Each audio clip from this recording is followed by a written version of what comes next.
તો અમરેલી જિલ્લામાં સતત 5મા દિવસે પવન અને વીજળી સાથે વરસાદ। રાજુલા અને જાફરાબાદ, પીપાવાવ કોસ્ટલ બેલ્ટ વિસ્તારોમાં પણ ધોધમાર વરસાદના અહેવાલ। છેલ્લા 5 દિવસથી દરિયાકાંઠાના વિસ્તારોમાં અનરાધાર વરસાદ પડી રહ્યો છે। રાજુલા, જાફરાબાદ સહિતના આસપાસના ગ્રામ્ય વિસ્તારોમાં ધોધમાર વરસાદ થયો। ખેડૂતોના મગફળી, કપાસ, સોયાબીન અને ડુંગળી સહિતના પાક નિષ્ફળ ગયા છે। અવિરત વરસાદને પગલે ખેડૂતોની મુશ્કેલીમાં વધારો થયો છે।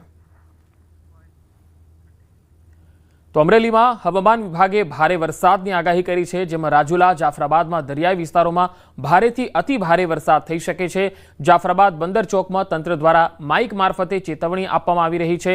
નીચાણવાળા વિસ્તારના લોકોએ સલામત સ્થળે રહેવા સૂચના આપી છે।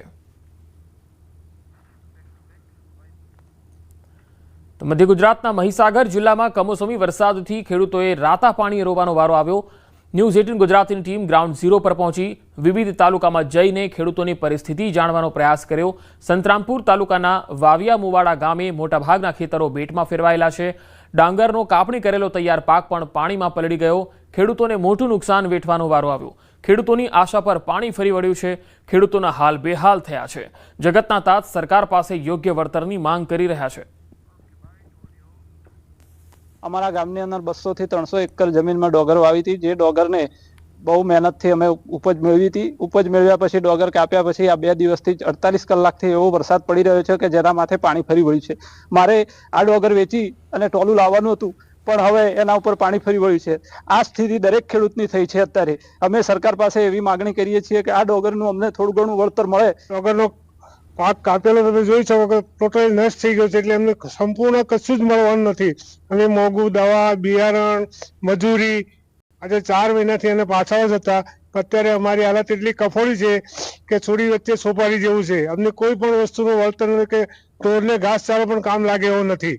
એટલે અત્યારે સરકારશ્રીને અમારી એક જ માંગ છે કે અમને યોગ્ય રીતે વળતર ચૂકવે એટલે અમે થોડા પગભર થઈએ, નહીં તો અમારે આત્મહત્યા કરવાનો વારો આવશે। અમારે ખેતીમાં બધું પાક બધું ફેલ ગયો।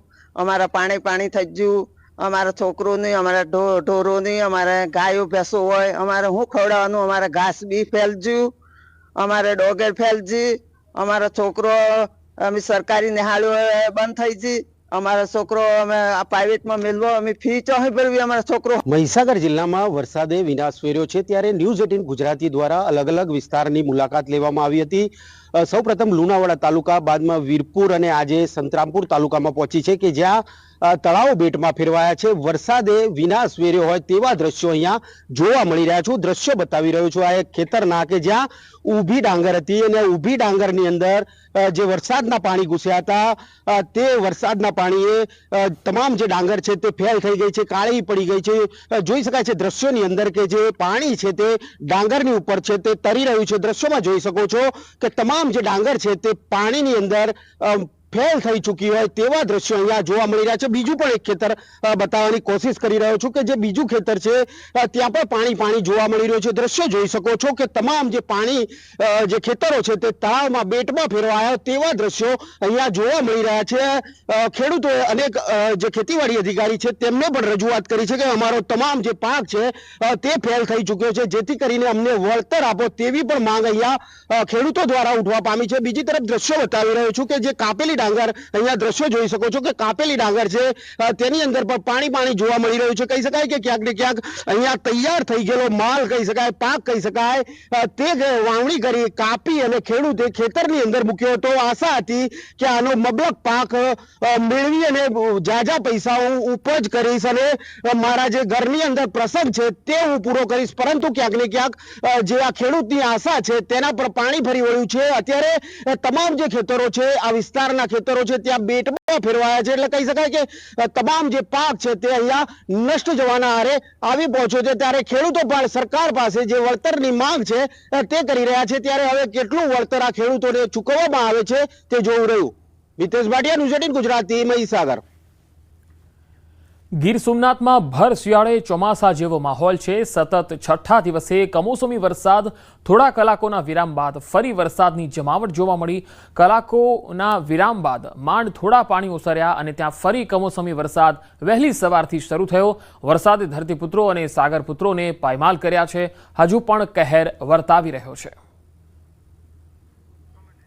તો ગીર સોમનાથથી આ તસવીરો આવી રહી છે. જોઈ શકાય છે કે સતત છઠ્ઠા દિવસે કમોસમી વરસાદ જારી છે અને તેના કારણે હજુ માંડ પાણી ઓસર્યા છે. ત્યાં ફરી એકવાર પાણી એકત્ર થઈ ગયા છે. રસ્તાઓ ભીના થઈ ગયા છે. મુખ્ય માર્ગો પણ જે છે એ વરસાદી પાણીથી પલળી ગયા છે. જો કે ખેડૂતોને અહીંયા સૌથી વધારે નુકસાન છે. ખાસ કરીને ઉના, કોડીનાર અને વેરાવળ, તાલાળા આ જે તાલુકાના ગ્રામ્ય વિસ્તારોના જે ખેડૂતો છે તેમને ખૂબ જ નુકસાન ભોગવવાનો વારો આવ્યો છે. તેમના પાકને છે એ ખૂબ જ નુકસાન થયું છે. આજે પણ સતત છઠ્ઠા દિવસે કમોસમી વરસાદ ગીર સોમનાથમાં પડી રહ્યો છે અને માંડ પાણી ઓસર્યા અને ત્યાં ફરી સવારથી જ વરસાદ શરૂ થઈ ગયો છે. ગીર સોમનાથમાં કેબિનેટ મંત્રી અર્જુન મોઢવાડિયા પણ પહોંચ્યા હતા અને પ્રદ્યુમન વાજા પણ પહોંચ્યા હતા અને જે વિસ્તારોમાં અસરગ્રસ્ત ખેડૂતો હતા, જેમના ખેતી પાકને ખૂબ જ નુકસાન થયું હતું, કપાસ, મગફળી સહિતના પાકોને જે નુકસાન થયું હતું ત્યાંનો ચિતાર પણ મેળવ્યો હતો. પરંતુ હજુ પણ વરસાદ જે છે એ પડી જ રહ્યો છે અને હજુ આગાહી છે કે હજુ 4 દિવસ વરસાદી માહોલ રહેવાનો છે. ત્યારે અહીંયા ખેડૂતે માથે હાથ દઈને રોવાનો વારો આવ્યો છે અને આ ખેડૂત રાજ્ય સરકાર પાસે સહાયની આશા સેવી રહ્યો છે, કારણ કે ખેડૂત હવે કઈ રીતે બેઠો થશે એ મોટો સવાલ ઊભો થયો છે. સતત છઠ્ઠા દિવસે એટલે કે આજે સવારથી જ અહીંયા ગીર સોમનાથમાં વરસાદ, છેલ્લા 5 દિવસે જે વરસાદ પડ્યો છે તેના કારણે જિલ્લાના નદી નાળા તો છલકાયા છે. ડેમોની જે આવક છે એ પણ વધી રહી છે. સાથે સાથે પાણી જે છે એ ગ્રામીણ વિસ્તારોમાં સૌથી વધારે આવ્યું, ખેતરોમાં ઘૂસી ગયા પાણી અને તેના કારણે જે છે એ ખૂબ જ નુકસાન ખેડૂતોને ભોગવવાનો વારો આવ્યો છે. અને આ વરસાદ કમોસમી વરસાદ છે તેના કારણે ખેડૂત પાયમાલ થયો છે. તો અમરેલી જિલ્લામાં દરિયાકાંઠે વરસાદ, રાજુલા, જાફરાબાદ, પીપાવાવ પોર્ટ સહિતના દરિયાઈ પટ્ટી વિસ્તારોમાં વરસાદી માહોલ દેખાઈ રહ્યો છે. રાજુલા, જાફરાબાદ શહેર અને આસપાસના ગામડાઓમાં વરસાદ, ખાંભા તાલુકાના ગામડાઓમાં પણ વરસાદ, અમરેલી શહેરમાં વરસાદી ઝાપટા પડ્યા. દરિયાકાંઠે ભારે આગાહીને લઈને રાત્રે તંત્ર દ્વારા ચેતવણીઓ આપવામાં આવી. સમગ્ર જિલ્લામાં વરસાદી માહોલ છે. ધરતીપુત્રોની સ્થિતિ અત્યંત કફોડી છે. ખેડૂતો પાયમાલીની કગાર પર છે.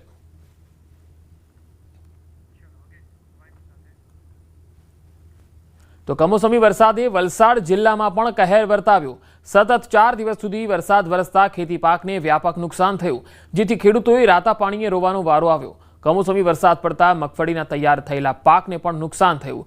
ખેડૂતોએ રાત દિવસ મહેનત કરી અને ડાંગરનો પાક તૈયાર કર્યો, પરંતુ કમોસમી વરસાદે ખેડૂતોએ કરેલી મહેનત પર પાણી ફેરવી દીધું, જેથી ખેડૂતોને આર્થિક નુકસાની વેઠવાનો વારો આવ્યો. જિલ્લા ખેડૂત સંઘે જિલ્લામાં વરસાદથી થયેલી નુકસાનીનું તાત્કાલિક સર્વે કરી અને ખેડૂતોને વહેલી તકે વળતર ચૂકવવામાં આવે તેવી સરકાર સમક્ષ માંગ કરી. રાજ્યમાં છેલ્લા કેટલાક વર્ષોથી ઋતુચક્રમાં જે પરિવર્તન આવ્યું છે તેનાથી ખેતી પાકોને થતા નુકસાન અંગે કૃષિ તજજ્ઞ પણ ચિંતા વ્યક્ત કરી રહ્યા છે. ડાંગરના પાકને ભયંકર નુકસાન થઈ રહ્યું છે અને ખેડૂતો ડાંગર જે સિઝન પ્રમાણે લણણી લેવો જોઈએ તે લણી શક્યા નથી, કારણ કે ખેતરમાં પુષ્કળ પાણી હોય છે. ડાંગર પાકી ગયું છે અને અત્યારે એ કોહવાઈ જવાના પરિસ્થિતિમાં છે. એટલે ખેડૂતો આર્થિક રીતે ઘણા પાયમાલ થયા છે. સરકારને મારી વિનંતી છે કે કોઈ પણ સંજોગોમાં સર્વે કરાવી ખેડૂતોને રાહત મળે એવા પ્રયત્નો કરવા જોઈએ. તરફ વરસાદ જઈ રહ્યો છે અને નોનસ્ટોપ કોઈ પણ દિવસ કોઈ પણ ખેતી કાર્ય કરવા માટે કોઈ ગાળો આપતા નથી. આને લઈને ડાંગર, શાકભાજી, ચીકુના પાકમાં પણ પુષ્કળ નુકસાન છે. બધા ચીકુ પડી ગયા છે અને આ જે પ્રમાણે વાતાવરણ છે એને લઈને ફંગસ અને રોગ જીવાતનું પ્રમાણ એટલું વધશે કે લગભગ 100% પાક નિષ્ફળ વલસાડ જિલ્લામાં ગયો છે. તો જૂનાગઢ જિલ્લામાં કમોસમી વરસાદે તાંડવ સર્જી દીધું, જેના કારણે મગફળી અને અન્ય પાકોને મોટું નુકસાન થયું. ખેડૂતોની બેહાલી અને લાચારીના આ દ્રશ્યો જૂનાગઢના અગતરાઈ ગામના છે, જ્યાં અણધારી આફતથી ખેડૂતો ત્રાહિમામ પોકારી ગયા. તૈયાર મગફળી પર માવઠાનું પાણી પડતા ખેડૂતોને મોટો આર્થિક ફટકો પડ્યો. કમોસમી વરસાદ પડતા મગફળીના તૈયાર પાકને નુકસાન થયું. ખેડૂતોએ રાત દિવસ જે મહેનત કરી અને મગફળીનો પાક તૈયાર કર્યો એ કમોસમી વરસાદ થતાં પલળી ગયો અને આ મગફળી પલળી જતા ખેડૂતોને નુકસાની વેઠવાનો વારો આવ્યો. પશુઓનો ઘાસચારો પણ પલળી ગયો. 1 વીઘા દીઠ ખેડૂતોએ 15,000 થી 17,000નો બિયારણ ખર્ચ પણ હવે માથે પડ્યો છે. સરકાર તાત્કાલિક સર્વે કરી વળતર આપે તેવી ખેડૂતોની માંગ છે. અમે મગફળી વાવી છે, પછી પાથરા પડ્યા છે, કોઈ ભર કરેલા છે અને પારાવાર નુકસાની થઈ છે ખેડૂતોને, કે જેનું કોઈ મગજ જ કામ નથી કરતું. એટલી બધી નુકસાની થઈ કે આમાં હું કામ કરવું, કેટલા દિવસે કામ થશે અને નવું વાવેતર ક્યારે થશે એ પણ કાંઈ ખબર નથી રહેતી. સરકાર પાસે શું રાહતની માંગણી? સરકાર પાસે જો ઝડપથી સર્વે કરે અને ખેડૂતોને રાહત આપે તો ઘણો બધો ફાયદો થાય. વાવેતર કરેલું શરૂઆતમાં એ મગફળી અમારી ઉપર પાણી ફરી ગયું, બરાબર, પાયમાલ થઈ ગયા, અને અત્યારે પાક તૈયાર થયો એ પાયમાલ થઈ ગયા. અત્યારે મેં ભોર ઢાંકીને રાખેલા છે તો એ 50% હાથમાં આવે એમ નથી, અને મજૂરીનો કોઈ આર નથી, મજૂરો મળતા નથી, અને અમે તો હાવ બરબાદ થઈ ગયા. હવે સરકાર જો આમાં અમારા પ્રત્યે કાંઈ લાગણી જાહેર કરે અને રાહ પેકેટ આવે એવી અમારી નમ્ર વિનંતી. એક તરફ જ્યારે વરસાદની સિઝન હવે પૂર્ણ થવા જઈ રહી છે અને શિયાળાની શરૂઆત થવાની છે, પરંતુ અરબી સમુદ્રમાં ડીપ ડિપ્રેશન સક્રિય થયું અને તેને જ પગલે ખેડૂતોને પડતા ઉપર અત્યારે હાલ પાટવું પડે તેવી સ્થિતિ થઈ રહી છે. આપ દ્રશ્યો જોઈ શકો છો, અત્યારે હાલ જૂનાગઢ હાઈવે પાસેના દ્રશ્યો છે કે જ્યાં તમામ ખેડૂતો જે છે તેમને પારાવાર મુશ્કેલીનો સામનો કરવો પડી રહ્યો છે, અને તેની પાછળનું કારણ જે છે તે છેલ્લા દિવસોમાં જે રીતે વાતાવરણનો પલટો આવ્યો અને એકાએક આગામી 5 દિવસો સુધી આ વરસાદ જે છે તે મધ્યમથી ભારે વરસાદની આગાહી હવામાન વિભાગ દ્વારા કરવામાં આવી છે, ત્યારે પાયમાલીની સ્થિતિ જે છે તે ખેડૂતોને ભોગવવી પડી છે તેવા પ્રકારની દ્રશ્યો છે. તમામ જગ્યાએ અત્યારે હાલ મગફળીનો પાક વાવેલો હતો તેને લણી લેવામાં આવ્યો, પરંતુ તેની ઉપર હવે જ્યારે ઢાંકવાની સ્થિતિ પડી છે ત્યારે ઢાંકી ન શકાય અને તેમાં પણ પાણી ઘૂસી જાય તેવા પ્રકારની સ્થિતિ જે છે તે અત્યારે જોવા મળી રહી છે. ત્યારે સત્વરે ખેડૂતો માંગ કરી રહ્યા છે કે